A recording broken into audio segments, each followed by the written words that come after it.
오늘 여기에 우리 정기상 선생님이나 이검순 선생님 비롯한 최관호 선생님, 많은 분들, 제가 뉴욕 가면 가끔 뵙는 어른들을 이 줌에서 뵙게 되니 너무 반갑습니다. 이런 훌륭한 우리 뉴욕위원회가 초대해 준 데 대해서 다시 한번 감사드리고요. 시간 관계상 바로 강의에 들어가겠습니다. 강의할 제목은 한국 정전협정의 평화체제 법제화 방향이라는 제목입니다. 첫 번째로, 한반도 평화체제가 왜 현재에 절박한가? 우리 한민족이 현 이 역사적 시점에 가장 중요한 일들을 두 가지 꼽으라면, 첫째는 한반도의 장기 분단의 극복이고, 두 번째는 한일 역사 정의의 회복이다. 이 두 가지를 저는 꼽고 싶습니다. 그런데 불행하게도 이 한반도 평화체제를 제가 오늘 들고 나오게 된 것이, 현재 조금 전에 최관호 선생님께서 정세 분석에서 말씀드렸다시피 지금 동북아는, 또 한반도는 지금 불타고 있습니다. 정말 일촉즉발입니다. 우리 남북한은 간절히 4.27 판문점 선언, 그리고 6.15 공동선언, 그리고 9.19 평양 공동선언에 의해서 자주평화 민족 대단결의 원칙에 의해서 민족의 분단을 극복하려고 하지만은, 이 한반도를 중심으로 한 동북아는 신냉전주의에, 미중의 신패권주의에 우리는 지금 정말 안타까움 속에 있습니다. 그래서 제가 오늘 한반도 평화체제가 왜 필요하냐, 그것이 첫 번째 문제제기입니다. 저는 현재 한반도가 분명하게, 우리는 1943년, 1945년 카이로 선언, 포츠담 선언은, 태평양 전쟁이 끝난 이후에 국제사회는 조선을 적절한 절차에 따라서 독립적이고 자유로운 국가로 만들어줄 것이라고 국제 합의를 그렇게 했습니다. 그런데 43년, 45년 이 카이로 선언, 포츠담 선언을 45년 9월 2일 일본이 무조건 수락했습니다. 그래서 이 문서는 43년 카이로 선언, 45년 포츠담 선언은 일본이 45년 9월 2일 날 수락했기 때문에 선언이지만은 국제조약과 같은 법적인 효력이 있습니다. 그 선언 내용 속에. 그리고 이 선언을 45년 9월 2일 일본이 항복한 이후에 태평양 전쟁을 최종적으로 종결시키는 평화조약, 샌프란시스코 조약에서 이 내용이 그대로 전달되고 합의되어야 되는데, 51년 샌프란시스코 조약에서 왜곡이 되기 시작했습니다. 바로 이 샌프란시스코 체제의 왜곡으로 인해서 아시겠지만은 65년 한일협정 체제라는 잘못된 이런 역사 왜곡의 체제가 그대로 남아있고, 또 53년 바로 정전체제라는 신냉전체제를 낳았습니다. 그래서 제가 오늘 말씀드리고 싶은 것은 바로 일제신민주의, 그리고 샌프란시스코의 냉전체제, 이것이 한반도와 동북아에는 고스란히 남아있다 이거죠. 이 구조를 왜 이렇게 남게 만드느냐, 이것은 86년 구소련이 해체되고 유럽은 얄타 체제에서 몰타 체제라는 냉전 체제가 해체되었고, 이어서 90년 전범국가인 독일조차도 통일이 되어버렸습니다. 그런데 일제신민지 태평양 전쟁, 이것이 우리 민족의 책임이 아닙니다. 일본의 전범국가의 책임입니다. 국제사회 책임입니다. 그래서 국제사회는 43년, 45년 두 선언에서 태평양 전쟁이 끝나면 제일 먼저 조선은 적정한 절차를 거쳐서 인듀코어스, 적정한 절차를 거쳐서 독립된 independent and free, 독립되고 자유로운 국가, 주권 국가가 될 거다, 될 것이다. 이것이 국제사회의 약속입니다.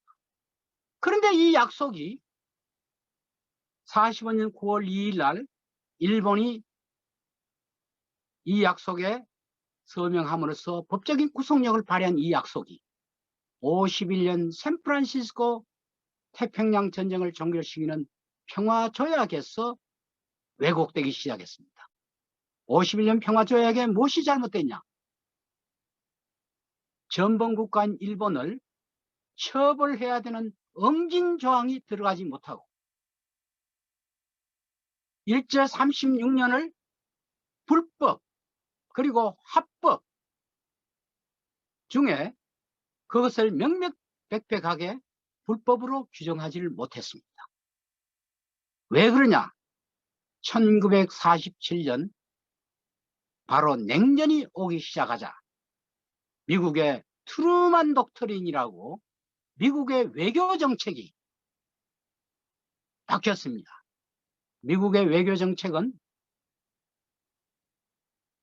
소련과 중국이 2차 대전 때 소위 파시스트를 같이 대응하기 위한, 이태리 독일을 대응하기 위한 같은 동기였지만은 47년 냉전이 시작되자 이제는 동아시아에 있어서 냉전에 대결하기 위해서 소련과 중국을 이제는 우방이 아니라 바로 이런 사회주의에 대응하기 위한 하나의 적대 국가로 돼야 되겠다 하고 일본과의 손을 잡기 시작한 국가 전략의 큰 변화 때문에 그렇습니다.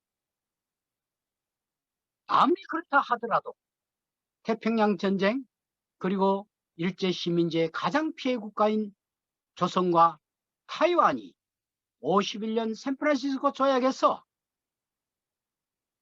교전국가로서 당당하게 조약 서명국가로 배제되어 버렸습니다. 그래서 51년 샌프란시스코 조약 14조에 의해서 조선과 타이완은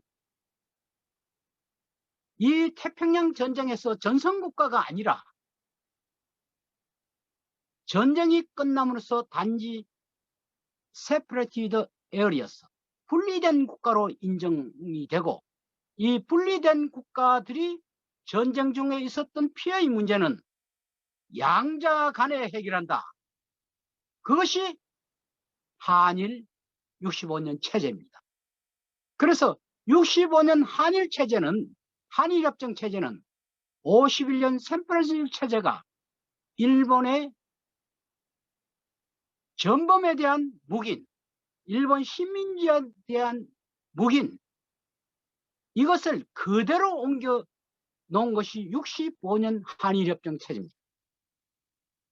그래서 오늘날 한반도에 있어 독도 문제, 일본군 성노예 문제, 그리고 강제노예 문제, 이런 문제가 고스란히 남아있는 것이 바로 이런 겁니다. 그래서 저는 한반도 평화체제가 왜 필요하냐? 바로 이와 같은 일제 식민지 그리고 한반도의 장기 분단을 극복하기 위해서는 우선 한반도의 남과 북 사이에 이 분단이 극복이 되고 평화체제가 자리 잡아야 된다. 그래야 미국과 중국이 디바이드 앤 룰, 분열과 그리고 분리해서 통치하는 이런 어떤 강대국가의 패권주의에 우리가 이용을 당하지 않지 않느냐. 그리고 국내적으로서는 이 분단을 정치적으로 이용하는 세력들이 우리는 60년, 70년대에 많이 보았습니다. 장기 분단 중에 분단을 활용해서 국가보안법을 비롯한 냉전 법령으로 수많은 민주인사, 독립인사 이런 분들을 압박하고 그리고 인권을 탄압하는 이러한 사례들이 있었고, 또 장기 분단으로 인해서 이산가족의 정말 아픔, 그래서 국내적으로 심각한 이념적인 남남 갈등이 지금 남한 내에 있습니다. 뿐만 아니라 한반도 분단으로 인해서 막대한 국방비 지출, 부당한 미군 방위비 분담금, 미군의 70년가량 미군의 주둔, 그리고 전시작전권의 환수 지연, 이러한 남북한의 또한 냉전으로 인한 장기적인 소모 경쟁으로 우리 한반도가 지금 대단한 많은 능력을 가졌음에도 불구하고 국제사회에 기여를 못하고 있다.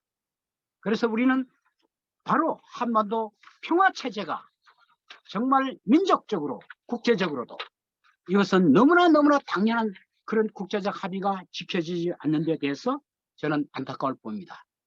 자, 두 번째, 오늘 핵심인 50년 6.25 이후에 53년 7월 27일 날 정전협정, 코리안 아미티스 정전협정에 대해서 잠깐 개관을 하겠습니다.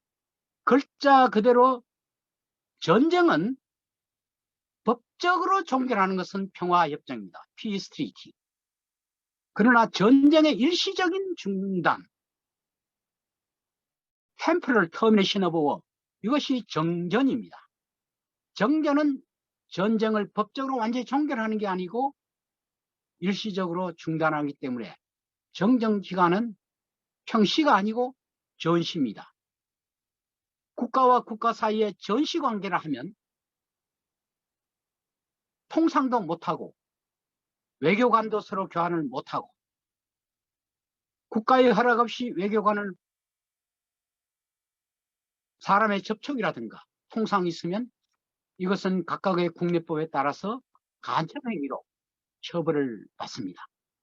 바로 이와 같은 이러한 전시라는 이런 법적으로 전시 상황 속에서 우리 남한 내에서도 이것을 활용해서 정치적으로 많은 악용이 있어서 희생자들이 많이 있습니다. 그러면 이 한국정전협정을 당시 제가 잠깐 보면요. 우선 정전협정의 첫 번째, 이게 서명 당사자가 북측은 중국과 북한이고요. 남측은 UNC와 UNC 하나가 있습니다. 북측에는 북측과 그리고 중국, 그리고 남측은 UNC, United Nations Command를 했죠. 바로 이 UNC 문제가 이게 가짜 UNC라는 겁니다. 그래서 뒤에 설명드리겠습니다. 그리고 이 정전협정의 개관에 보면요. 한 61조까지 되어 있는데요.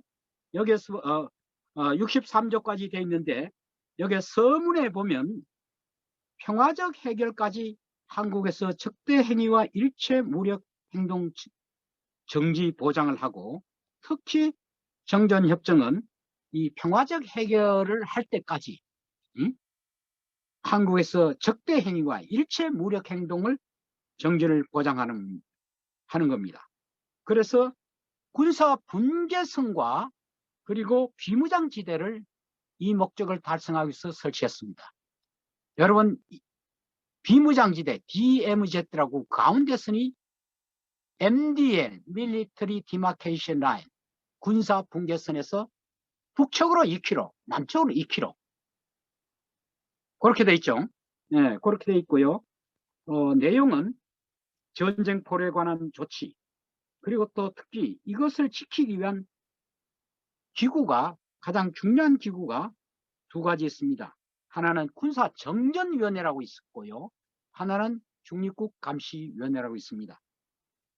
군사정전위원회는 서명 당사자들이 다 포함되어 있습니다. 북한, 중국, UNC 이 세 서명 당사자 몽땅 군사정전위원회에 들어가 있습니다. 군사정전위원회 임무는 바로 정전협정의 위반을 감시하고 집행을 하는 데가 바로 군사정전위원회입니다. 여기 하나 알아둬야 될 것은 군사정전위원회는 MDL을 중심으로 한 2km, 2km 전체를 다 관장하는 것이 군사정전위원회고, 군사정전위원회는 이 비무장지대 2km, 2km 남측 북측 전체에 관련된 규정을 정하게 되어 있습니다. 그런데 이것이 오늘날 94년 북한이 여기에 참여를 하지 않자 실질적으로 지금 UNC가 제 멋대로 규정을 만들고 여기에 대해 관할권을 지금 주장하고 있는 이런 상황입니다. 그 다음에는 제가 여기 꼭 말씀드리고 싶은 것은 뒤에도 얘기 드리겠지만은 이 서명 당사자의 남측이 빠져 있습니다. 여러분 아시겠지만은 왜 남측이 그 당시에 빠졌느냐? 이승만 박사가 사실 이 50년 6월 25일 한국전이 시작되자 실질적으로 전쟁의 교전 행위는 한 1년 정도밖에 안 됐습니다. 그 다음부터는 휴전 협상에 들어갔습니다. 이 휴전 협상에 들어가자 여기에 대해서 가장 반대를 하는 분이 바로 그 당시에 이승만 박사, 남측의 대통령. 이승만 박사는 이 기회에 북진해서 통일을 하자, 이런 입장에서 강력하게 휴전을 반대를 했습니다. 그래서 이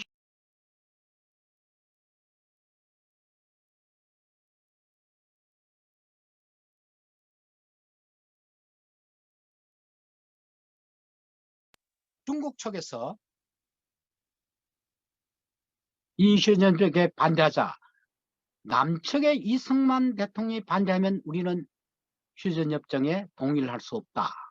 이렇게 되자 미국이 이승만 박사를 설득해서 휴전협정에 동의를 한다면 당신이 요구하는 한미 상호방위조약에 동의를 해주겠다. 그래서 이승만 박사는 휴전협정에 서명은 하지 않았지만 구두로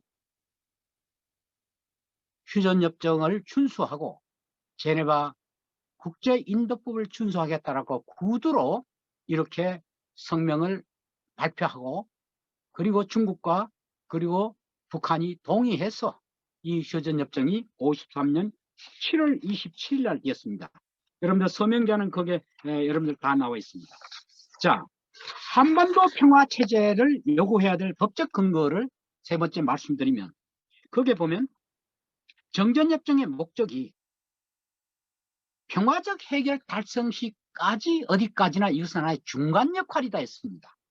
언제까지 이것을 해결해야 되느냐 하면 제4조 60항에 정전협정 발효 후 3개월 내에 제네바에서 정치회의를 소집해서 여기서 한반도 문제의 평화적 해결을 하고 외국 군대를 철수하고, 이런 규정이 바로 정전협정 60조에 있습니다.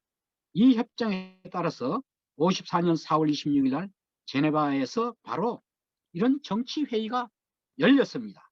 16개 교정국가들이 참가했고요. 그러나 여기에서 양쪽의 의견이 너무나 팽팽히 맞서서 결국 제네바 정치회의는 실패한 이후에 오늘날 현재의 이 정전 상태는 그대로 계속되고 있다 이겁니다. 그 이후에 한반도 평화체제에 대한 이러한 약속은 여러 번 있었습니다. 자, 여러분 아시다시피 92년 남북기본 합의서 제5조도 현 정전체제를 공고한 평화 상태로, 또 14 남북정상선언 제4조에도 정전체제를 종식하고 평화체제 구축하자, 또 2018년 판문점선언 제3조에도 바로 정전체제를 평화체제로 바꾸자 이렇게 돼 있고요.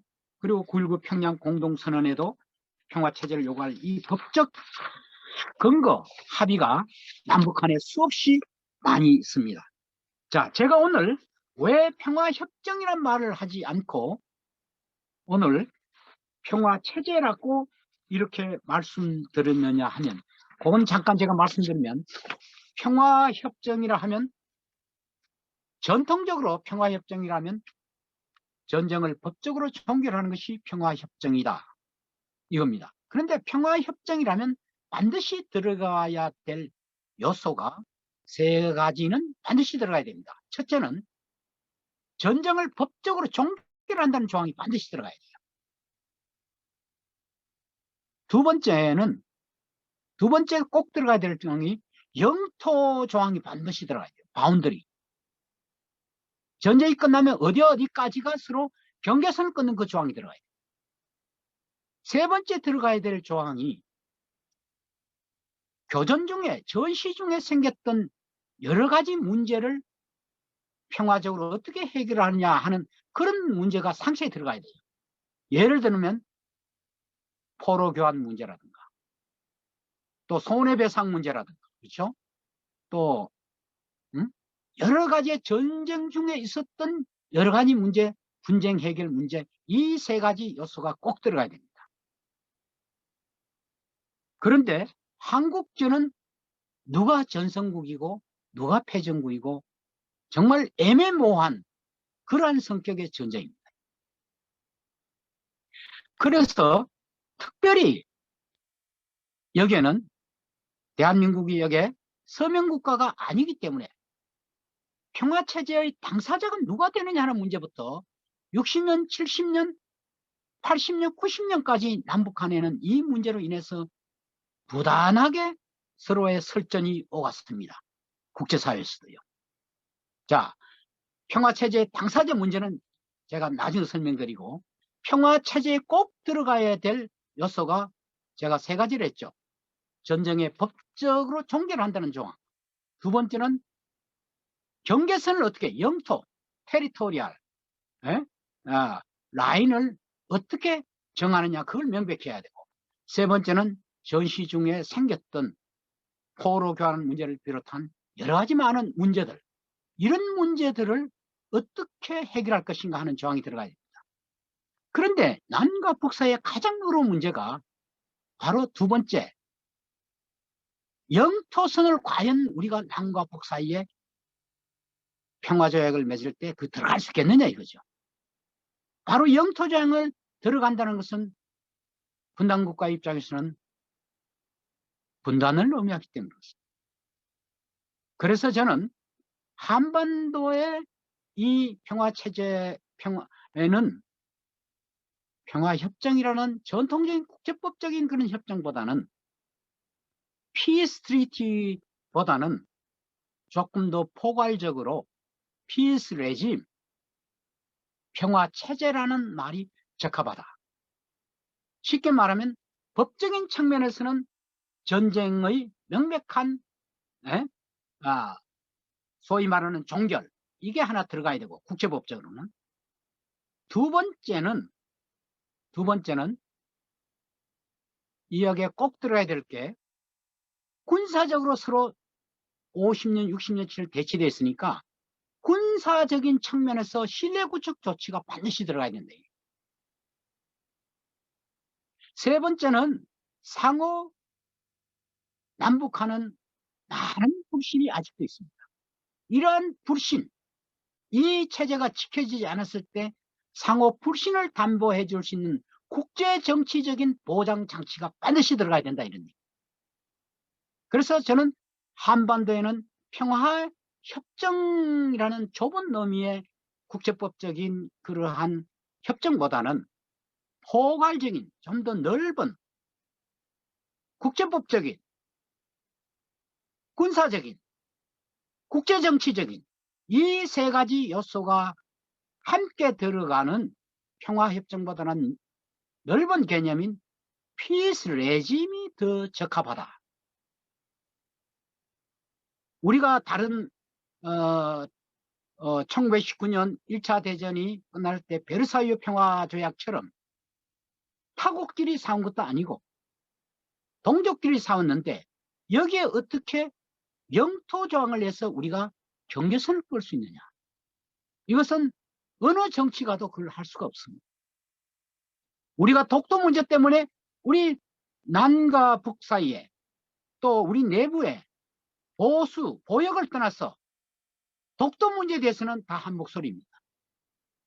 이처럼 이 바운더리 문제, 경계선 문제는 분단국가의 대단히 예민한 문제이기 때문에 저는 전통적인 평화조약으로서는 곤란하다. 그래서 남북 사이는 평화협정이나 평화조약 같은 전통적인 그런 체제로서는 곤란하고 조금 더 넓은 포괄적인 개념인 피스 레짐 안에는 평화조약적인 성격인 전쟁의 명백한 명시적 포기, 두 번째는 군사적으로 서로 비무장지는 엄연하게 군사적 대치가 되어 있으니까 이 지역을 관리할 수 있는 군사적인 어떤 신뢰 조치, military confidence building, 군사적 신뢰 조치의 장치가 반드시 들어가야 된다. 뭐 예를 들면 저는 지금 남북 합의에서 남북한 군사 공동위원회가 이미 구성하기로 했는데 아직 구성이 안 되어 있습니다. 이런 것을 구성을 해서 남과 북 사이에 남쪽에서 군인들이 움직인다. 어떤 장비가 들어온다 할 때는 북쪽에 즉시 훈련을 한다. 북쪽에 통보를 해주고 우리가 이렇게 군인들이 움직이는 것은 국군의 날 행사 때문에 그렇다든가 어떤 행사 때문에 그렇다든가 이 장비는 절대 당신들을 의식한 게 아니고 우리 노후 장비가 오래되기 때문에 뭐 항상 연례지인 거라든가 이렇게 안심을 시켜주는 상호 직통 군사 전화 설치와 같은 이 군사적 신뢰 구축 조치를 남과 북 사이 이미 합의를 했습니다. 세 번째, 법적으로 전쟁을 종결하겠다. 군사적으로 신뢰 구축을 해도 남과 북 사이에 안 지켰을 때는 어떻게 합니까? 우리 남과 북만 있으면 바로 충돌합니다. 남쪽이 추천하는 미국, 또 북쪽이 만약 추천하면 중국, 뭐 4자 혹은 6자 이 사이에 국제적인 어떤 평화 보장 회의라든가 이런 것을 느슨하게 두어서 신뢰 구축의 다자적인 입장에서 신뢰 구축 조치를 하는 이 3차원적인 내용이 포함되는 것이 저는 피스 레짐이다 이렇게 보는 겁니다. 자, 그 다음요. 그래서 제가 여기에는 한반도는 평화 협정보다는 평화 체제가 더 적합하다 이렇게 했고요. 그 다음에 한국전쟁 넘어가고요. 그 다음에 한국전과 관련된 유엔 안보리 조치 해가지고 그걸 잠깐 보겠습니다. 8페이지에 조금 보시겠습니까? 6번이네요. 그죠? 한국전과 관련된 안보리 조치. 여러분 아시겠지만은 한국전과 관련된 유엔 안보리 조치 50년 6.25가 터지자 안보리 결의 82, 83, 84호가 있는데 82호는 38선 이북으로 북한 군대가 즉시 철군하고 적대 행위를 중단해달라 하는 것이 82호 결의입니다. 그런데 북측이 여기에 응하지 않자 결의 83호로 북한의 대남 무력적인 행위와 격퇴를 위해서 한국의 유엔 모든 회원국들은 지원을 하라 하는 것이 안보리 결의 83호입니다. 그 다음에 마지막으로 7월 7일 안보리 결의는 한국에 지원하는 많은 국가들 가운데 유독 군대를 보내온 나라들이 있었습니다. 특히 16개 국가인데요. 이 다른 소모품은 한국에서 그대로 써도 되지만 군대를 보내온 이 군대를 누가 지휘할 것인가 이런 문제가 생겼죠. 그래서 여기에서 50년 7월 7일 유엔 결의에서 이 군대는 미국 휘하의 통합사령부 Unified Command란 명칭을 달아주고 그리고 이 사령관은 미국 임명하도록 이렇게 되어 있습니다. 그래서 유엔 안보리 7월 7일 결의는 16개 나라에서 보낸 이 군대의 명칭을 Unified Command, 통합군 사령부 이렇게 명칭을 지었고요. 이 군대를 지휘하는 사람은 미국이 임명하라 해서 미국이 메가더 장군을 임명을 했고요.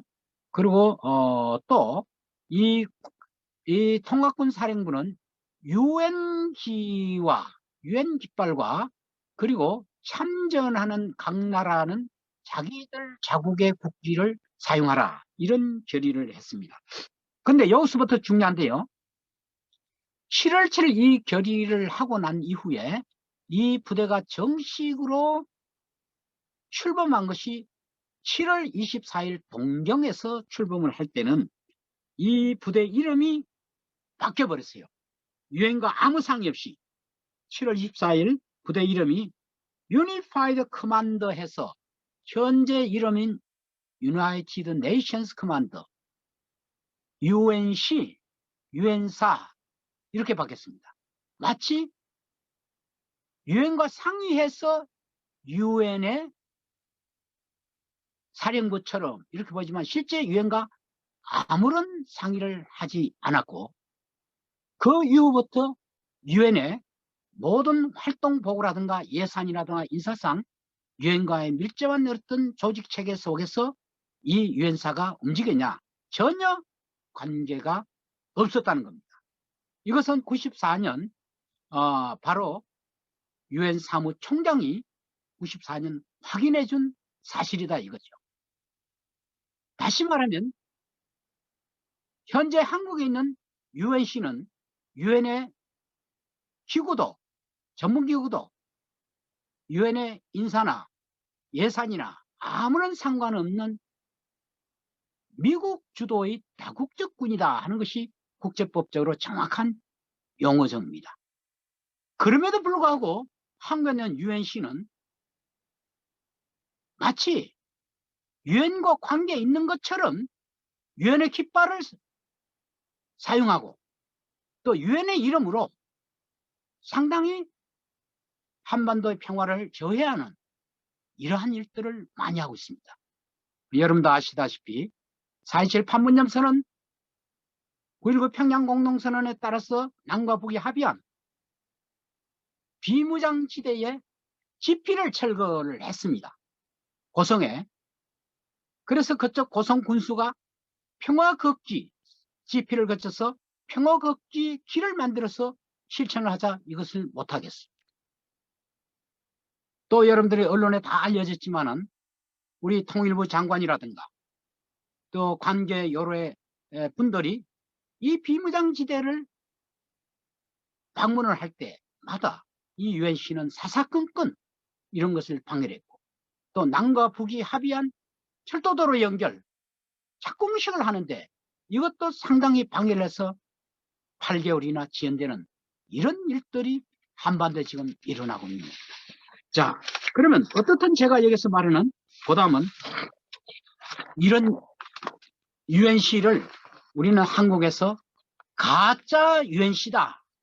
이래서 가짜 UNC가 왜 UN 깃발을 사용하고 있느냐. 가장 바로 엊그제 일입니다. 우리 UNC 해체 실행위원회가 UN 사무총장에게 이것을 확인해 달라는 서한을 국제민주법률가협회와 더불어 보냈습니다. 그것이 접수가 됐습니다. 아마 곧 답변이 올 겁니다. 가짜 UNC가 UN 깃발을 사용하고 있다면 UN 깃발 사용에 대해서는 안보리가 아니라 UN 사무총장이 정권을 갖고 있는데 UN 사무총장이 어떻게 나올지 저희들은 대단히 궁금합니다. 자, 그 다음에 한국정전협정의 당사자 관리 문제. 저는 한국정전협정의 서명 당사자는 남측은 UNC, 가짜 UNC가 돼 있고 북측은 어디라 했죠? 제가 하는 게 7번입니다. 7번. 정지상 선생님 7번 보이시죠? 예. 서명 당사자는 북한과 중국이고 남측은 유엔시가 돼 있죠. 그런데 저는 실질적으로 앞으로 평화체제의 실질 당사자는 남북한이 주체가 돼야 된다. 필요하다면 중국과 미국은 협조자에 머물러야 된다. 저는 그렇게 생각합니다. 비록 남측이 이 서명 당사자는 아니라 하더라도 실질적으로 교전의 현장이 우리 한반도에 있었고 또 희생자가 남측에 대단히 많습니다. 그리고 국제법적으로도 정전협정의 당사자와 평화협정의 당사자는 얼마든지 다를 수가 있다 하는 것이 국제법의 원칙입니다. 정전협정의 서명 당사자는 A란 소위 나라가 해도 그 효과는 합의가 되면 B란 나라에게 효과가 귀속되는 이런 사례가 국제사회에 있었다 하는 것을 말씀드리고요. 그리고 정전체제의 3대 관리주체, 조금 전에 말씀드렸죠. 군사정전위원회와 중립국감시위원회, 서명 당사자, 저는 이렇게 지금 얘기하고요. 그리고 현재 군사정전위원회는 94년 이후로 이것이 기능이 마비되고 있습니다. 말씀드렸지만 이 정전협정을 관리하는 핵심적인 기구가 3가지 있다면 군사정전위원회인데, 군사정전위원회는 서명 당사자 3척이 다 포함됩니다. 전부 포함됩니다. 중국, 북측, 유엔시. 그런데 이 군사정전위원회가는 이 정전협정에 위반되는 모든 문제, 정전협정에 관련되는 전반적인 문제, 좀 더 구체적으로 말하자면 2km 되는 비무장지대 가운데선, 제가 MDL이라 했습니다. Military Demarcation Line, 군사 분계선인데요.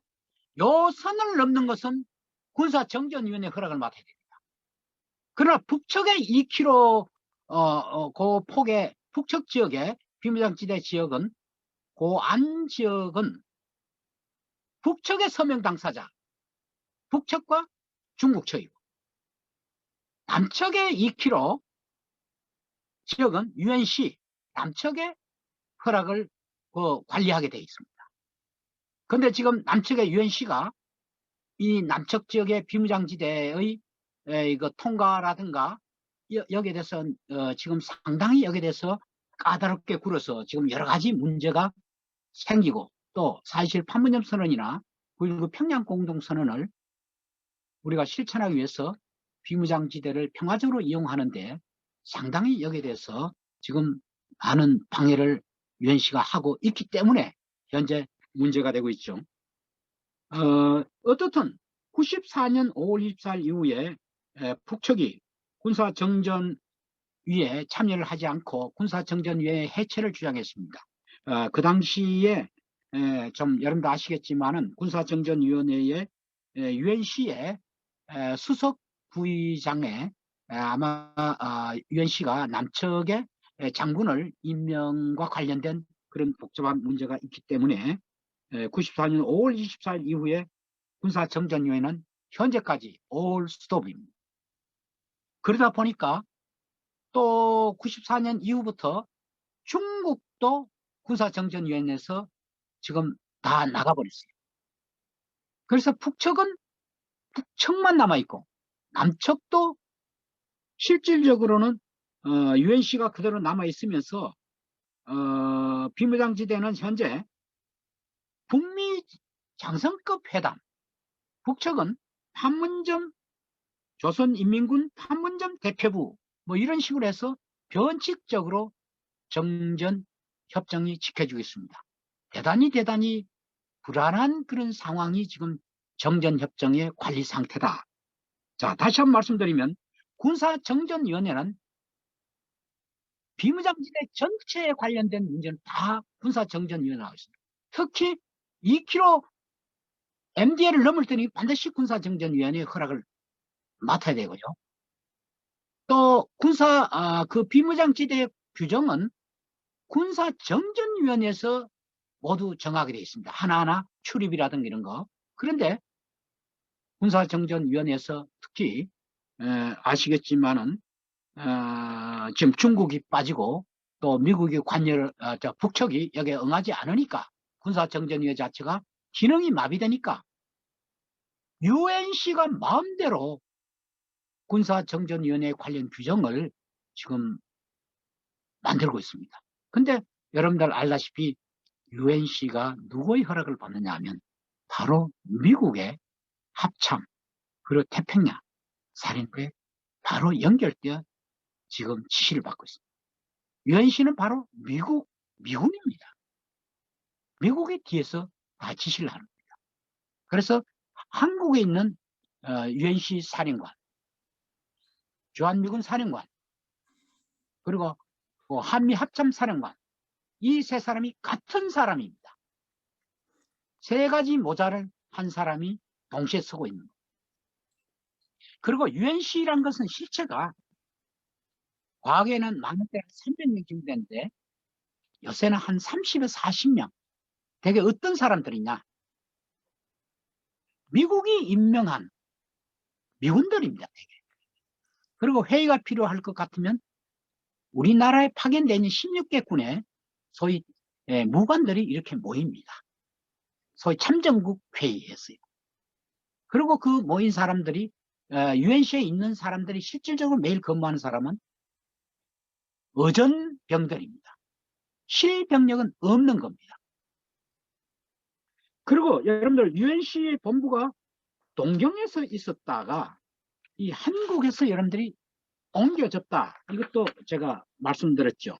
바로 UNC는 현재의 한국의 서울의 용산에 있다가 현재는 평택으로 이전을 했습니다. 자, 그 다음에 18번 유엔군 사립 창설과 법적 문제, 여러분들 그 그림을 하나 봐주시고 그 다음에 8-1요 11페이지 8-1 UNC의 3대 임무는 가장 초기의 UNC의 임무는 유엔 안보리 결의 7월 7일에서 대북 억지 기능입니다. 즉 한반도의 북한의 군사적인 하나의 소위 행동에 대해서 이것을 못하게 하고 몰아내는 겁니다. 그런데 이 7월 7일 초기의 기능이 바로 대북 억지 기능이고 두 번째는 정전협정 이후는 정전협정을 유지 관리하는 업무죠. 그리고 세 번째는 북한 점령과 통일한국 건설 38선 이북의 관할권 주장 바로 은커커 얘기가 여기 나옵니다. 여러분 요거 좀 주목을 해야 될 게 첫 번째 대북 억지 기능 50년 7월 7일 이후에 저는 UNC의 초기 임무는 끝이 났다고 봅니다.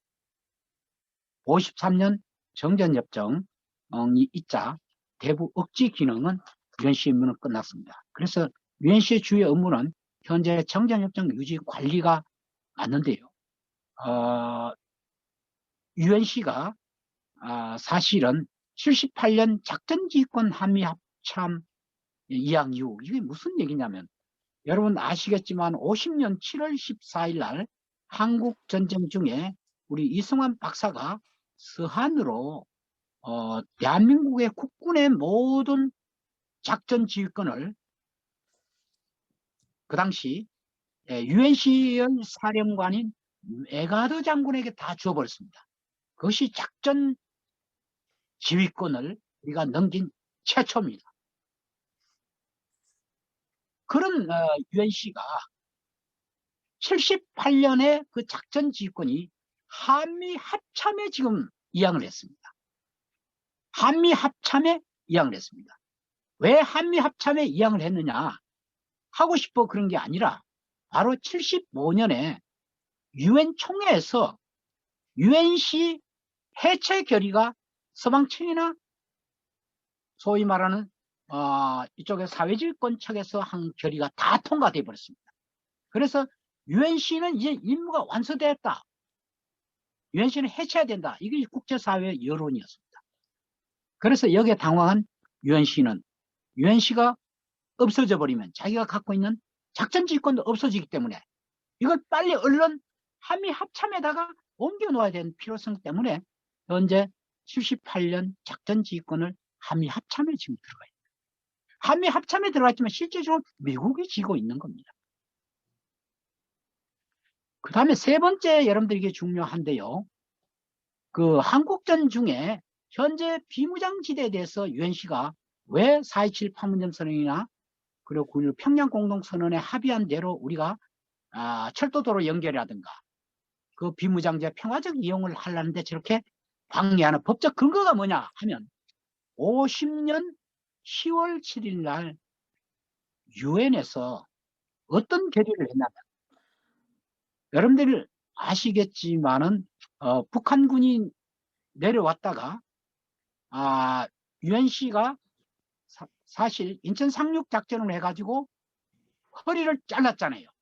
잘라가지고 서울을 수복하고 10월 초에 38선을 넘는 그런 상황이었습니다. 그런 찰나에 미국이 주도해서 유엔 총회에서 어떤 결의를 내냐면 38선을 넘게 될 것 같으면 그 이후에 관할권을 어떻게 할 건가, 이거를 미국이 주도해서 그건 유엔이 관할권을 갖는다, 이런 결의를 내버렸어요. 그래서 50년 10월 7일 그리고 10월 12일에는 좀 더 나아가지고 유엔 총회는 관할권을 가지는데 자기들이 임시적으로 자기들이 언커크러 한국 통일민주 부흥단 이런 걸 만들어서 관할권뿐만 아니라 한국이 민주국가로 통일국가로 가는 것까지 하는 그런 기구를 하나 만들었습니다. 그것이 언커크입니다. 한국통일부흥단. 이 결의를 10월 12일 결의를 하고, 그러고 난 뒤에 UNC가 언커크가 한국에 와서 UNC를 입고 적고 시위할 때까지는 당분간, 포드 타임빙 당분간 UNC가 이 권한을 좀 행사해 달라, 이렇게 임시적으로 결의를 한 게 있습니다. 그런데 73년에 UNC도 언커크도 해체돼 버리고, 이런 상황 속에 UNC는 없는 권한을 지금도 한국에 대한 관할권과 한국의 통일 문제라든가 한반도 전체의 어떤 국가 형태라든가 여기에 대한 권한을 UNC가 현재 주장하고 있는 겁니다. 참 이게 우리 정부가 나서서 이런 문제를 바로 정리를 해줘야 되는 겁니다. 여러분, 이런 문제가 어떤 해프닝이 생기냐면 바로 1954년에 강원도는 강원남도가 있고 북도가 있지 않습니까? 6.25 중에 밀리고 하다 보니까 강원도 쪽은 과거에 북쪽에 속했던 영역이 현재 강원도에 속해 있습니다. 근데 그것은 38도선 이북 지역이죠. 근데 이 이북 지역이 포함된 강원도의 도지사가 여기서 지자체 선거를 하고 행정을 펴려 하니까 UNC에서 태클을 했습니다. 요 지역은 너희들이 관할권이 없다, 우리가 관할권이 있다, 이렇게 된 거예요. 이런 문제가 아주 첨예하게 대립돼서 54년 우리 외교부와 그리고 UNC가 바로 협정을 맺어서 그런 과거의 미수복지구, 즉 북쪽에 속했던 38도선 이부에 있었던 그 지역에 대해서는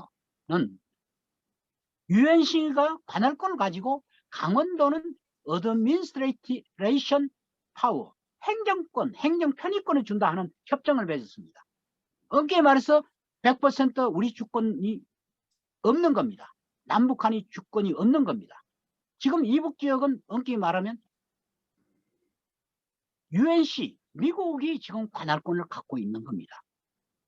그래서 지금 현재 미국이 바로 비무장지대도 하나하나 이렇게 태클을 겁니다. 자, 여기 8-UNC의 문제점 해갖고 제가 천천히 읽어가면 여러분들이 이 UNC가 얼마만큼 우리가 통일을 방해하고 있느냐. 말이 UNC지 뒤에는 미국입니다. 미국의 소위 한반도 정책에 바로 지시를 받고 UNC가 움직인다. 첫째는 UNC는 유엔의 기구가 아니다. 1번.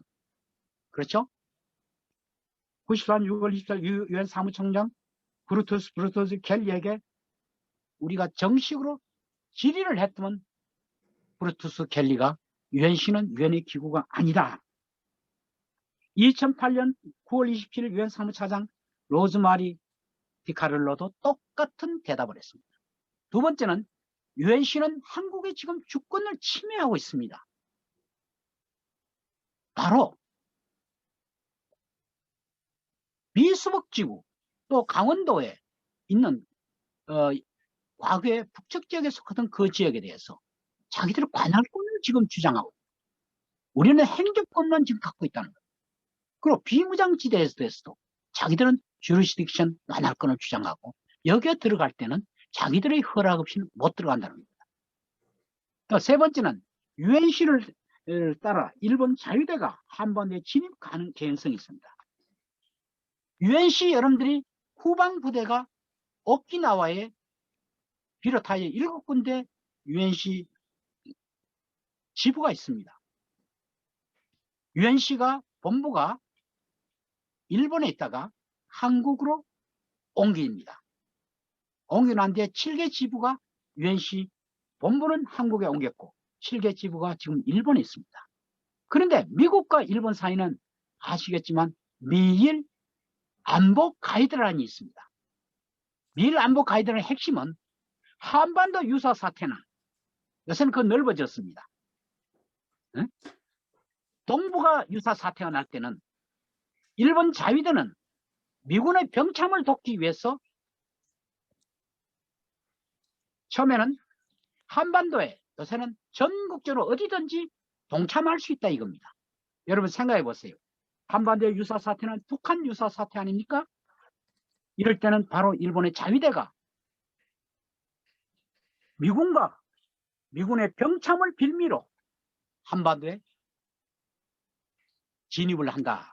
이렇게 여러분들이 충분히 그것은 가능한 일이죠. 여기에 대해서 우리 시민단체가 주장을 해서 여기에 대해서 명백하게 일본에 요구하라. 하니까 일본 측에서 남측에 진입할 때는 대한민국하고 상의를 하지만 북측에 진입할 때는 우리는 상관없다. 너희들 상의를 받을 필요 없다. 유엔의 결의에 의해서 북측은 남측과 별개의 주권 구호가기 때문에 이렇게 나옵니다. 그래서 이게 참 대단히 심각한 문제가 남북한이 상의해야 될 문제죠. 그래서 유엔시는 한국의 주권을 지금 침해하고 있다. 그래서 유엔시를 따라 일본 자위대가 한반도에 진입 가능성이 충분히 지금 있는 겁니다. 유엔시는 군사기구가 아니고 정치 외교적 패권까지 관찰하는 정치 외교 기구고 유럽의 나토로 악용될 가능성이 있다. 유엔시는 4.27 판문점선에 인한 남북한 교류협력 사업을 지금 명백히 방해하고 있다. 유엔시는 비무장지대 출입 절차 규정을 미국의 지시에 따라 임의로 개정하고 엄격하게 적용하여서 남북 합의 이행을 어렵게 하고 있다. 자, 그런데 최근에 한 장 넘어가 보면 유엔시 재활성화다. 이래서 8회 3회요. 한 장 넘겨주세요. 예, 유엔시가 바로 비밀로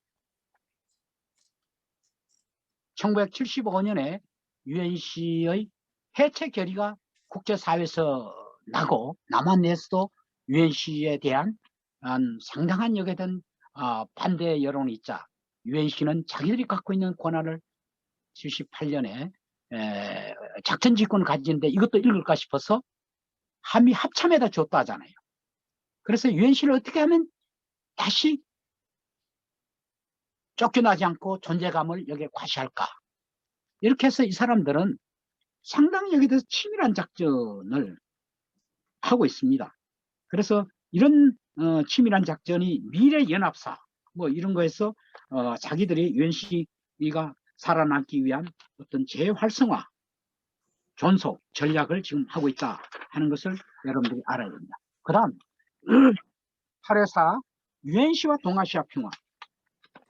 저는 한반도의 가장 큰 방해는 정전협정 한쪽 당선 유엔시가 초기 업무인 북한군의 군사적인 격퇴라는 초기의 임무가 끝났으면 유엔시는 수순이 해체돼야 되고 종식돼야 됩니다. 이것이 1975년 유엔 총회의 서방측이나 사회주의 측의 공통된 결의 내용입니다. 물론 서방체 결의는 평화체제로 이행을 전제 조건을 하는 거죠. 그리고 유엔시의 법적 성격이 바로 유엔이 법적 성격이 바로 유엔 관련 기구라고 해서 유엔 결의로 이것을 해체 결의를 명백히 다시 한번 해야 된다. 그리고 유엔시의 법적 성격은 유엔의 기구도 아니고 유엔과 아무런 관계없는 미국 주도의 다국적 군이다.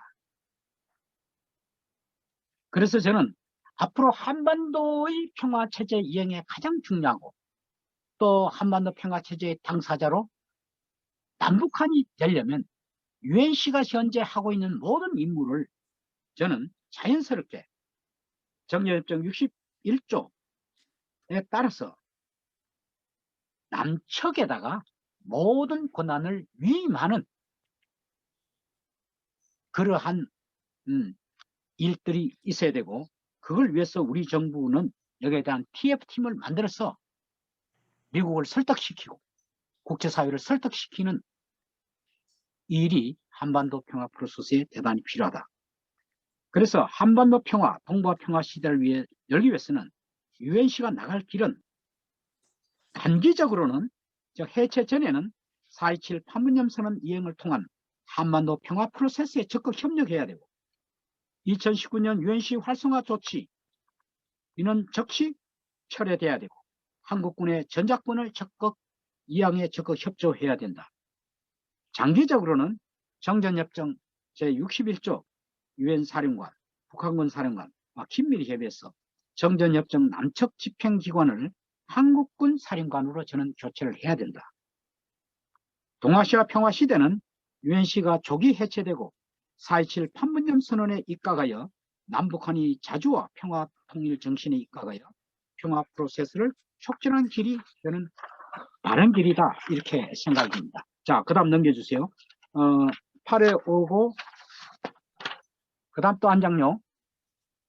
자, 바로 여기에 여러분들이 영어로 명백히 보면 여기에 UNC가 자기들이 관할권이 있다는 것을 여기 명백히 이렇게 써놨습니다. Under the jurisdiction of the UNC라고 명백히 써놨죠. 예, 바로 비무장지대와 38선 이북지역은 자기들이 관할권이 있다는 걸 이렇게 표시를 해놨습니다. 8.27 38선 이북 관할권 제5차 유엔 총회 결의, 아까 제가 말씀드렸기 때문에 다시 한번 말씀드리지만 1950년 10월 7일 유엔 제5차 총회 결의는 북진 결의를 하면서 38선 이북에 대해서 유엔이 관할권을 갖는다, 이런 결의를 해버렸습니다. 그리고 유엔 한국 통일보험위원회다, 이런 걸 창설하면서 관할권뿐만 아니라 이 한반도 전체에 대한 통일 문제에 대해서는 유엔이 관여하겠다는 그런 하나의 결의를 해버렸습니다.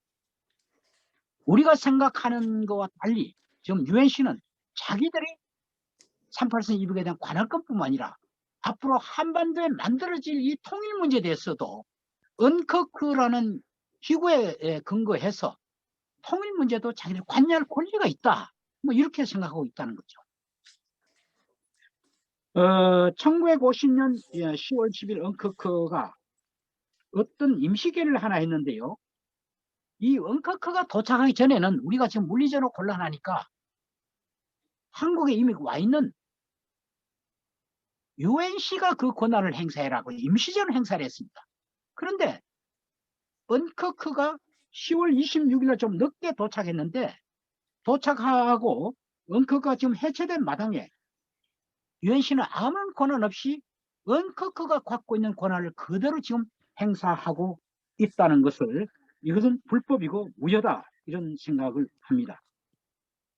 그 맨 밑에 53년 11월 27일 38선 이북 비무장지대 남측에 대해서 한국의 강한 요구로 UNC의 행정적 부담 축소 필요해서 한미 행정은, 조금 전에 제가 강원도 얘기 사례입니다. 그 다음에 한국 정전협정이 있고 또 계속 넘기고요.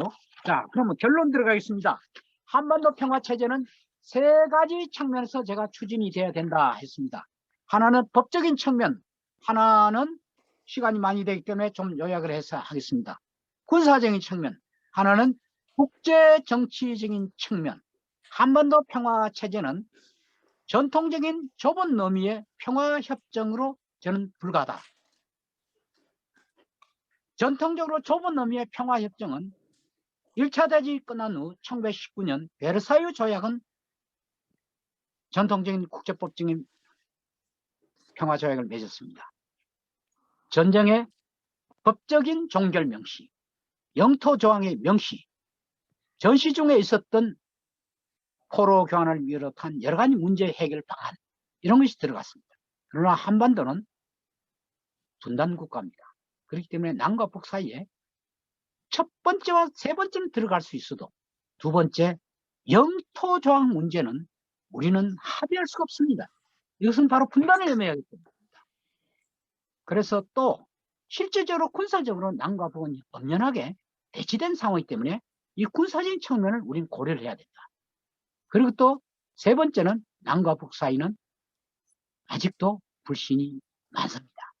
그래서 이 국제정치적으로 양자보다는 남이 추천하고 북이 추천하는 그런 다자평화회의 같은 이런 국제정치적인 측면, 이런 세 가지 측면이 고려되어야겠다, 이렇게 저는 생각합니다.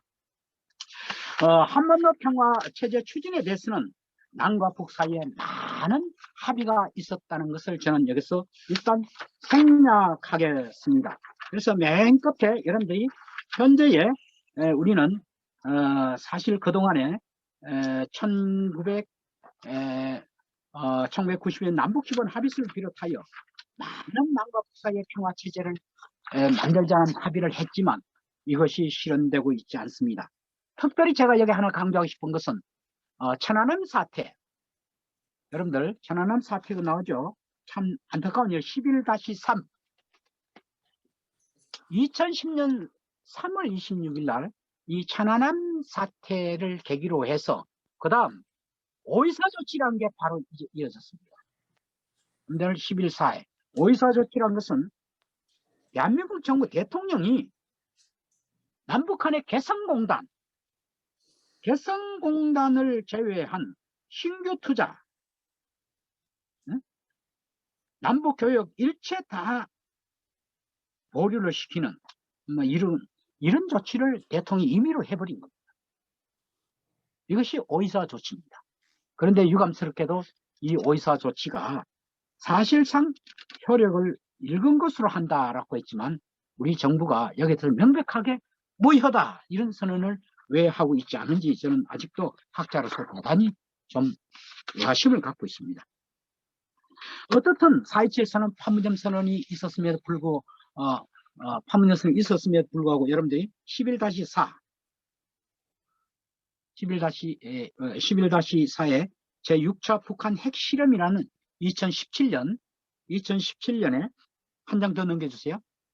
9월 달에 제6차 북한 핵실험을 계기로 해서 가장위원회 안보리의 제재 조치가 내리기 시작했어.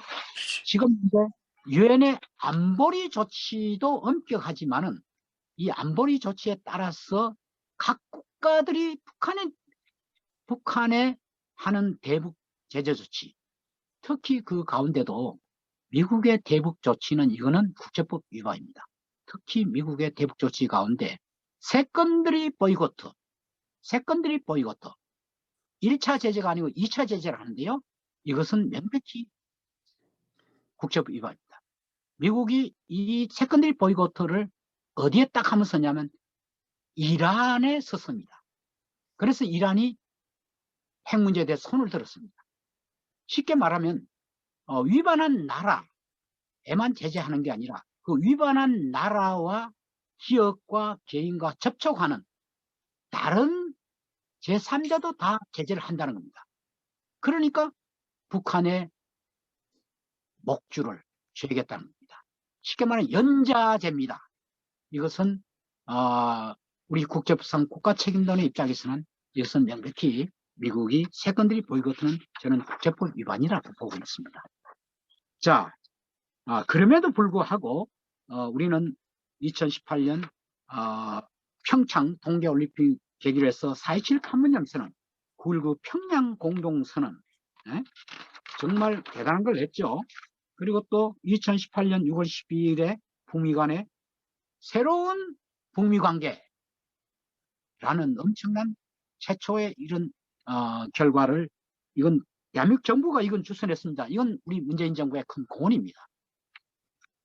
그런데 새로운 북미 관계를 이렇게 해놓고 미국이 이 내용을 전혀 실천을 하지 않았습니다. 북한은 실천을 했는데요. 그래서 이 새로운 북미 관계의 실천이 되지 않자 다시 이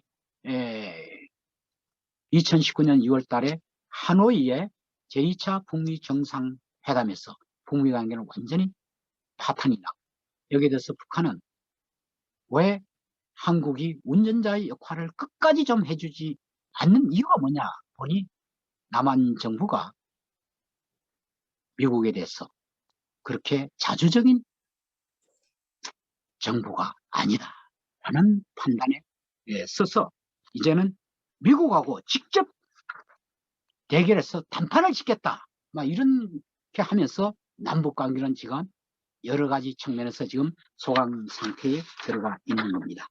자, 그럼에도 불구하고 저는 한반도의 평화 체제는 우리는 끊임없이 현재의 지금 정세가 험악함에도 불구하고 이러한 노력은 지속돼야 되고, 만약에 한반도의 평화 체제가 를 만들 때는 저는 전통적인 평화협정이라는 좁은 측면에서 저는 절대 접근해서 안 되고, 평화체제라는 이런 포괄적인 입장에서 접근이 돼야 됩니다. 그렇게 하려면 국제법적인 측면에서 전쟁의 명백한 법적인 종결 명시, 군사적인 측면에서 군사적인 신뢰 구축 조치, 예를 들어 말하면 남북한의 군사 공동기구, 군사 대화. 세 번째는 남과 북이 추천하는 그런 다자 평화회의, 국제정치적인 보장, 이 세 가지 측면이 들어가는 피스 레짐이어야 된다, 이렇게 생각이 됩니다. 그런데 이와 같은 것을 다 남과 북이 모두 합의했습니다. 남북 정상이 합의한 내용에 모두 다 들어가 있습니다. 그리고 평양 공동선언 이런 자세히 읽어보세요. 이젠 남과 북이 합의를 할 만큼 모두 다 했습니다. 이제는 이것을 실천한 일입니다. 왜 실천이 안 되고 있느냐? 저는 남과 북 사이에 신뢰 부족이라고 생각합니다. 가장 핵심은 신뢰 부족입니다. 그리고 두 번째는 남측 정부가 좀 더 자주적인, 미국으로부터 자주적인 입장을 견지를 하고, 미국을 설득하고 국제사회를 설득하고 남한 내에 생각을 달리하는 이 보수적인 분들을 설득을 해서 4.27 판문점선언, 9.19 평양공동선언을 제대로 방해 없이 실천해야 된다. 그런데 이것을 방해하는 세력이 우리 내부에도 있고 국제사회에도 있습니다. 바로 국제사회는 UNC가, 미국이 UNC라는 탈을 서고 지금 사사건건 방해하고 있는 겁니다. 뉴욕의 6.15 동지 여러분, 그리고 오늘 이 방에 들어오신 모든 분들, 70년 장기 분단, 그리고 식민지 단죄, 이러한 모든 유산들은 국제사회가 해소해야 될 국제 책임이 있음에도 불구하고 1951년 샌프란시스코 체제라는 잘못 끼운 역사의 단추 때문에 우리는 지금 장기 분단과 그리고 식민지 잔재로 인해서 70년 이상 장기 분단과 그리고 65년 체제라는 식민지 잔재로 인해서 우리 내부적으로 국제적으로 많은 고통을 받고 있습니다. 그것의 첫 번째 출발은 한반도의 남과 북이 자주평화민족 대단결 원칙에 따라서 현 정전협정을 평화체제로 법제화하는 방향, 이 길이라고 생각됩니다. 경청해 주셔서 대단히 감사합니다. 감사합니다. 네, 감사합니다. 감사합니다. 네, 수고해 아이고, 주신 감사합니다. 수고 많으셨습니다. 대단히 같이 감사합니다. 네, 다 같이 박수 한번 쳐드릴까요? 감사합니다.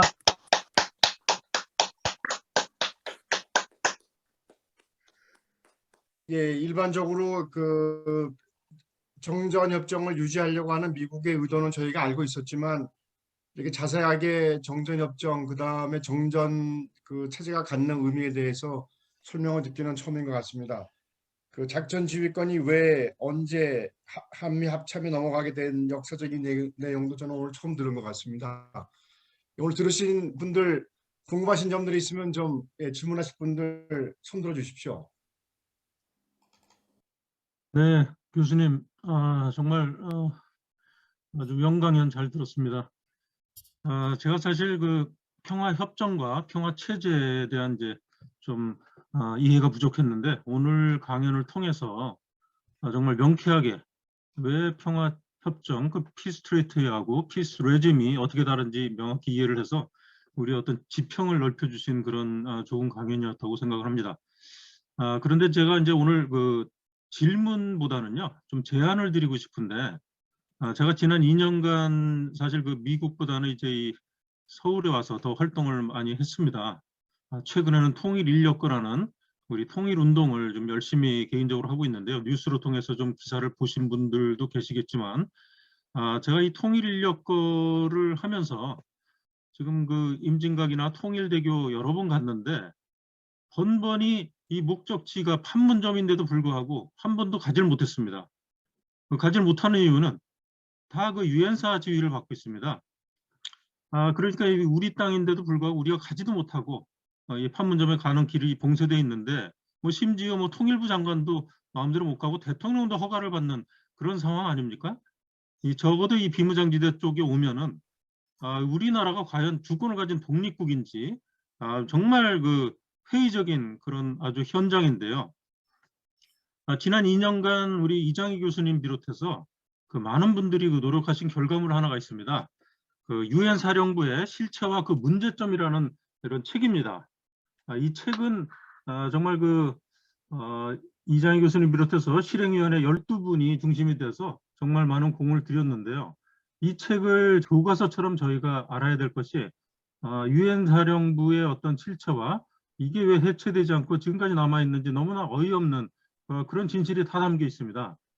저는 사실 개인적으로 유엔 출입 기자를 10여 년을 했음에도 불구하고 이런 것을 몰랐습니다. 정말 부끄럽습니다. 오늘 그 뉴욕 위원회 주최이기 때문에 뉴욕에 계신 분들께서는 반드시 이 책을 한 권씩 좀 구입을 하셔갖고 이 책을 갖고 유엔 본부를 찾아가야 됩니다. 구테러스 사무총장한테 이 책도 직접 주면서 유엔의 이름을 사칭한 이 가짜 유엔사를 정식으로 다뤄서 국제적인 압력을 넣을 수 있는 그런 운동을 우리는 벌여야 된다고 생각을 하거든요. 지금 이 책이 딱 두 가지는 나눠져 있습니다. 전반부는 한글로 되어 있고요. 뒷부분은 영어로 되어 있는데 그래서 이제 누구나 볼 수 있게끔 아주 책도 핵심만 잘 모아놨습니다. 그래서 이 책은 원래 정가가 15,000원인데요. 아마 단체 구입하면 한 10,000원 정도로 받을 수 있는 걸로 압니다. 그러니까 6.15 뉴욕위원회가 좀 주도를 하셔갖고 이 책을 다량 구입을 해서 직접 한 권 보시고 또 이것을 들고 우리 이장희 교수님께서 그 며칠 전 서한도 보냈다고 하시지만 서한 보내는 것만으로 안 됩니다. 이 사람들 의례적인 답장을 보낼 가능성이 큽니다. 실제로 뉴욕에 계신 우리 여러분들께서 이 책을 들고 유엔을 찾아가서 직접 압력을 넣고 그 다음에 이제 유엔 제가 출입 기자도 했지만은 유엔 소속 기자들이 있습니다. 세계 각국에서 파견된 이 기자들한테 기자회견을 통해서 이것을 알려야 됩니다. 그래서 전 세계가 떠들도록 한다면은 분명히 효과가 있을 거라고 생각합니다. 좀 긴 제안 마치겠습니다. 아이고, 네, 준수님 감사합니다. 감사합니다. 유엔 사령부의 실체와 그 문제점, 네네. 오늘 여기 참여하신 분들은 좀 다 기억을 해주시고 저희가 말씀하신 것처럼 그 뉴욕위가 이 지리적인 조건 때문에 여러 가지 할 일이 많은 것 같습니다. 저희가 미국이 사무국이랑 잘 상의해서 협의해가지고 책자 많이 들여오게 되면은 여러분들께 연락해 드리도록 하겠습니다. 또 다른 분들 손 드시고 질문해 주시면 고맙겠습니다. 제 생각에 지금 너무 엄청난 내용을 지금 머릿속에 집어넣느라고 머리가 상당히 지금 혼돈한 상태가 아닌가. 제 자신이 지금 그렇거든요. 너무 지금 명강의를 듣고서 미국의 이런 실체를 폭로하는 미국의 유엔사를 듣고 나니까 좀 그런 줄은 알았지만 그래도 이럴 수가 있는지 좀 기가 막혀가지고 좀 정신이 멍한 상태에 있습니다. 아마 다른 분들도 그렇지 않은지 모르겠습니다. 저 질문 하나 하겠습니다. 정광 선생님, 말씀하시죠. 저 이장희 교수님 오랜만입니다. 정광채입니다. 정광재 선생님 네, 오랜만입니다. 안녕하세요. 제가 질문 하나 하고 싶은데 지금 강의 중에 그런 언급이 있었는지 제가 정확하게 기억은 못 예, 하겠는데 말씀하세요. UNC에 대해서 안보리 상임이사국 특히 중국과 러시아의 그 입장은 어떻게 되어 있습니까? 중국과 러시아는 해체 입장입니다. 1975년 유엔 총회에서 해체 결의가 10월 달에 할 때 그 해체 결의 사회주의권의 중국과 소련이 아주 주도적으로 했죠. 그리고 서방 측은 역시 미국 중심이었는데 75년 10월 달에 똑같은 해체 결의가 동시에 통과됐습니다. 근데 사회주의권에서 제안한 것은 조건 없이 해체고 미국 측이 해체 결의는 한반도 정전협정이 평화체제로 되는 조건 하에 해체 결의 뭐 이렇게 됐고, 미국이 나중에는 자기들이 사회주의권에 비슷한 동의를 하고 그 내용을 안보리에도 서한을 미국은 보내겠다, 그리고 후속 조치를 빨겠다, 상당히 좀 적극적으로 나왔습니다. 그것은 미국이 그 당시에 1970년대 유엔의 판도가 미국에게 대단히 불리했습니다. 아시겠지만 70년도가 AA 국가회의해서 50년, 60년까지는 유엔 총회가 미국이 대장이었습니다. 근데 60년 중반부터 아시아, 아프리카 국가들이 유엔에 동시에 가입하고 또 비동맹 국가 그룹, non-alliance 그룹이 소위 말하는 인도, 그리고요, 인도라든가, 그리고 또, 이집트, 뭐, 이런 나라들의 비동맹 국가들을 중심이 돼서 또 77 그룹, 이런 사람들의 목소리가 상당히 높았습니다.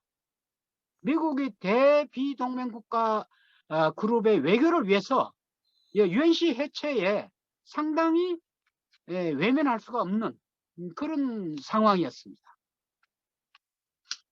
그래서 물론 소련과 중국은 여기에 대해서 굉장히 적극적이었고요.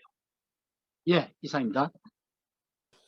복잡하신 머리들을 또 정리하시면서 한번 이렇게 보십시오. 예, 질문 하나 있는데요. 네네. 말씀하세요. 예. 그 우리나라 국가기관에는 어디서 주무부서가 돼가지고 이 유엔 사령부의 문제점을 갖다가 달라 들어가지고 그 항의를 하든지 또 그거 해체하는 그런 하는 부서가 어디가 제일 그 주무부서가 될 것 같습니까? 사실은 조금 전에 노창년 우리 기자가 얘기한 대로 UNC 실행위원회라고 우리 이 위원회가 마련 중심으로 아까 그 책자도 만들고 그 연구를 계속 하고 있습니다. 우리 단독으로만 연구하는 게 아니라 미국의 뉴욕에 있는 국제민주법률가협회라고 여러분들 아시겠습니다. 그게 짐 마이어라고 그분이 대표고, 유엔 경제사회이사회에 그게 등록된 단체고요. 또 그게 또 일본 분인데 사카모토 변호사. 그래서 지금 UNC가 가짜 UNC가 유엔 깃발을 계속 사용하고 있어서 우리가 1월 20일 날 국회에서 기자회견을 통해서 가짜 UNC에 대한 유엔 깃발법이 새로 유엔 사무총회에 만들어서 여기에 따라서 이것이 가짜가 아닌가, 그리고 가짜라면 여기에 대한 유엔 사무총장이 조치를 하라 하는 서한 질의를 우리가 준비해서 엊그제 유엔 사무총장에 전달됐습니다. 그래서 유엔 사무총장이 어떻게 나올지 궁금을 하고요. 조금 전에 질문하신 한국의 우리 핵심적인 부서는 역시 그 국방부의 UNC 담당과가 있고요. 그 다음에는 미국의 외교부의 북미과라는 데가 있습니다. 그리고 합참이 있고요. 그래서 여기에도 수차 우리가 편지를 썼지만 비슷한 아주 공식적인 답변인데 조금 전에 유엔 아주 답변이 하나 국방부에 나오는데 언커커 UNC의 법적 성격에 대해서 어떻게 생각하냐라는 국방부 질의를 했더만 그것은 우리 국방부의 입장에서 답장을 하기는 매우 곤란한 입장에 있다. 뭐 이런 식의 답장이 왔습니다. 언커크가 뭐고 UNC 관할권에 대해서 어떻게 생각하냐 하는 문제에 대해서는 답변을 자기들은 하기가 좀 곤란하다. 뭐 이런 입장이 답장이 왔습니다. 이상입니다.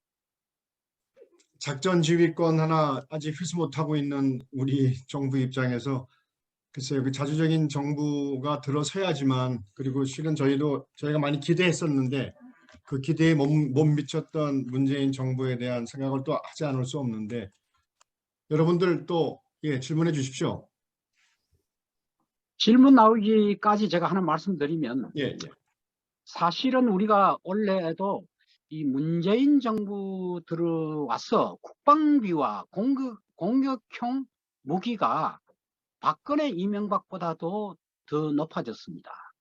그래서 이 참 우리 촛불 시민으로 혁명에 참여한 한 사람은 상당히 안타깝게 생각하고요.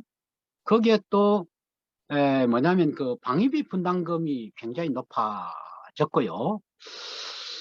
그리고 또 하나는 그 미군 기지가 반환이 되는 거는 우리가 환영하지만 온전한 미군 기지가 반환이 돼야 되는데 미군 기지가 지금 반환된 미군 기지의 전부 오염투성입니다.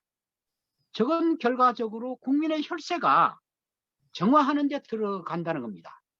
근데 왜 이와 같은 현상이 일어나냐면 독일의 그 보충 소파 협정에 의하면 미군 기지 안에 있는 오염이라든가 위험한 무기가 반입될 때는 그 독일 정부의 허락을 받고 독일의 국내 환경법이 적용하게끔 그 독일의 보충 협정은 그렇게 규정이 되어 있는데 우리나라에서는 우리나라 국내 환경법이 미군 기지 안에는 이 적용이 안 되게 돼 있어요.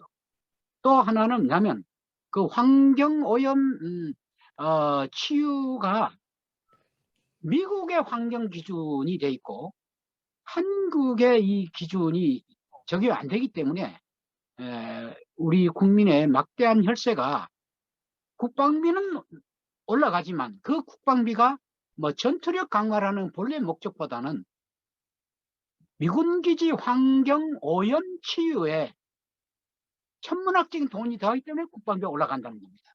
참 안타까운 일입니다. 그렇다 해서 뭐 저희들이 정말 이건 뭐 조금 정치적인 문제인데 적폐 세력이 또 정권을 탈취하는 이런 것은 또 우리 촛불을 든 사람으로서는 방치할 수 없는 이런 불편한 진실을 우리는 지금 갖고 고민하고 있습니다. 지금. 필라델피아 황규 선생님 혹시 강의 들으시면서 어떻게 좀 의견이 있으십니까? 언뮤트 하시면 되는데 말씀하시려면. 오래간만에 뵙습니다. 별 의견이 없습니다. 마음만 착잡하신 것 같습니다. 저도 모두. 네, 그렇습니다. LA 오은영 선생님 혹시 하실 말씀 계시면. 네네. 지금 유엔사라고 쓰는 거를 왜 우리가 이때까지 말 못했죠? 한 번도? 난 대학까지 나오고 여기 미국에 와서 50년 살았는데 그때 전혀 유엔에서 다 나와서 있는 줄 알았지 이게 지금 그렇게 됐거든요. 그러니까 지금이라도 우리가 지금 이장희 교수님 이하 뭐 AOK 뭐 여러 사람들이 이 몫을 가지고 지금 하는데 아까 노창현 기자 말대로 뉴욕도 그렇고 우리도 그렇고 다 저 유엔에다가 그거를 하시고 그 앞에서 데모도 하고 미국에서 우리가 유엔에 가서 해야 될 일이 많은 것 같습니다. 이런 문제는 우리 미국에 사는 동포들이 해야 될 것 같고요. 같이 한국이랑. 그리고 다 지금 대선 후보들 이거 봐도 지금 뭐 윤석열이니 국민의힘에 그저 다 하는 얘기가 안철수랑 다 미국 동맹부터 해서 그쪽에 가서 찾아가서 다 그거부터 해야 된다고 얘기를 하는 거 봐서는 이 사람들이 아직도 우리 자주적인 우리 생각에 대한민국이 지금 세계에 어떻게 위치해 있는데 이렇게 아직도 절절 끌려다녀야 되고 눈치 보고 이래야 되는 건지 제가 여기 미국 살아서 오늘 붕괴를 하고 있는데요. 저 한국에 계신 우리 존경하는 교수님들 또 우리 이장희 교수님 또 여러분들 꼭꼭 집어서 그렇게 하는 사람들은 안 된다. 이런 좀 부탁했으면 한 그 마음뿐입니다. 네, 감사합니다. 오은영 회장님 반갑습니다. 반갑습니다. 건강하세요. 네네. 말씀하신 거 일일이 옳은 말씀이고 잘 아시겠지만은 UNC 문제가 왜 이래 방치되어 있느냐. 네. 사실은 그동안에 우리가 60년, 70년, 80년 사실 이 개발연대 시대에 네. 한국의 이 상황이 이 냉전 세력들이 항상 정권을 또 역사의 중심에서 서서 진실을 얘기하는 사람을 압박했기 때문에 그래요. 정말 한쪽은 통일 대박, 이명박은 비핵 개방 3천, 북한이 비핵화하면 1인당 GNP 3천 무조건 올려주겠다. 이쪽은 무조건 대박이다. 그러나 어떻게 우리가 평화적으로 접근하냐는 과정은 쑥 빼고 통일이 되면 대박이다 하는 그것만 강조해서 이런 두 보수 정권이 한 일들이 있었습니다. 이런 상황 속에서 아까 오은영 선생님 말씀대로 UNC 얘기하다가는 이거 완전히 한국에서 살아남질 못하는 겁니다. 그럼에도 불구하고 우리가 이런 시민단체가 그래도 꾸준하게 연구를 해서 우리가 조그만 책자를 하나 냈습니다. 여러분들께서 많이 한번 보시고 또 좋은 의견도 듣고요.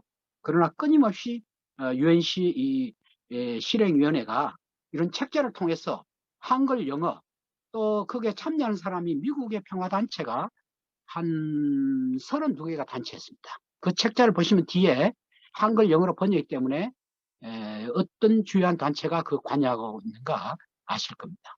감사합니다. 고맙습니다. 저기 이장 교수님께서 저보다 미국에 계신 저희 동포들을 더 많이 아시는 것 같습니다. 이장희 교수님 너무 감사합니다. 고생하셨습니다. 저희가 원래 이렇게 뉴욕 회원들만 모이는 조그만 모임이었는데 이장희 교수님 명성 덕분에 이렇게 저희가 전 미주적인 강연회로 할 수 있게 되었습니다. 감사드리고 2부 순서 강연회 순서는 오늘 이것으로 마치도록 하겠습니다. UNC가 해체되고 종전 체제가 종식되는 그날 다시 뵙는 걸로 건강하시다는 인사를 드리면서 박수 한번 쳐드리겠습니다. 감사합니다. 감사합니다. 대단히 감사합니다. 네, 감사합니다. 로 있는 우리 김수복 회장님, 그리고 사회를 하신 정지성 선생님, 그리고 또 아까 최관우 선생님, 또 우리 오은영 선생님을 비롯하여 많은 동지 여러분, 정말 오늘 뉴욕 시간으로는 아주 저녁이고 한국 시간은 낮인데 이렇게 오늘 이렇게 꽉 자리를 채워주어서 또 좋은 질문도 해 주셔서 자주 만나겠습니다. 저희들 UNC 운동뿐만 아니라 이 평화운동, 이런 운동을 우리가 6.15 뉴욕 이후와 우리 한국의 시민사회 단체와 같이 좀 연대해서 우리가 종종 이런 모임을 가졌으면 좋겠습니다. 초대해 주셔서 대단히 감사합니다. 네, 감사합니다. 감사합니다. 감사합니다. 그러면 네. 마지막으로 혹시 시간들이 계시면은 간단히 인사들 하실 수 있는 시간으로 3부는 우리 그 뉴욕위원회 대표위원장 김성훈 선생님께서 안내해 주시겠습니다. 그러면은 시간 돼 계시면 좀 더 계시면 감사하겠습니다.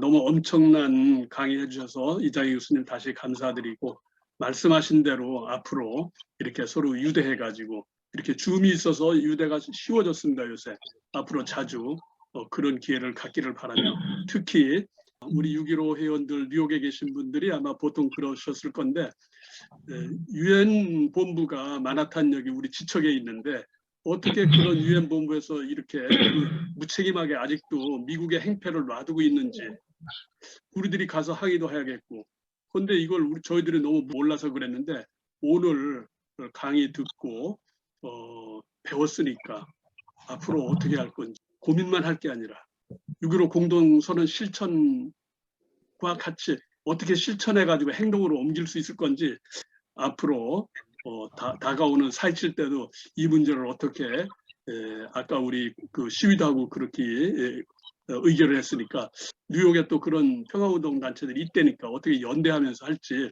저뿐 아니라 우리 사무국을 비롯해서 여기 회원들 전부 들어오신 분들 같이 손잡고 유엔사 해체될 때까지 손잡고 같이 가야겠다 그런 제 생각이 들어서 말씀을 드리고 여러분 저도 제 그런 결의를 하고 여러분들도 같이 그렇게 함께 하기를 기대하면서 다시 이장희 교수님한테 큰 박수 한번 보내주십시다. 감사합니다. 감사합니다. 김선 선생님 설명을 너무 잘해줘서 감사합니다. 해피 뉴 이어. 예, 감사합니다. 입춘대길 오늘이 입춘이라며요. 입춘대길. 예, 입춘대길. 감사합니다. 감사합니다, 이장희 교수님. 예, 네. 감사합니다. 감사합니다. 안녕히 예, 또 계십시오. 뵙겠습니다. 네. 네. 감사합니다. 감사합니다. 사랑해요. 사랑해. 네, 님은 떠나셨습니다. 바람과 같이 떠나셨습니다.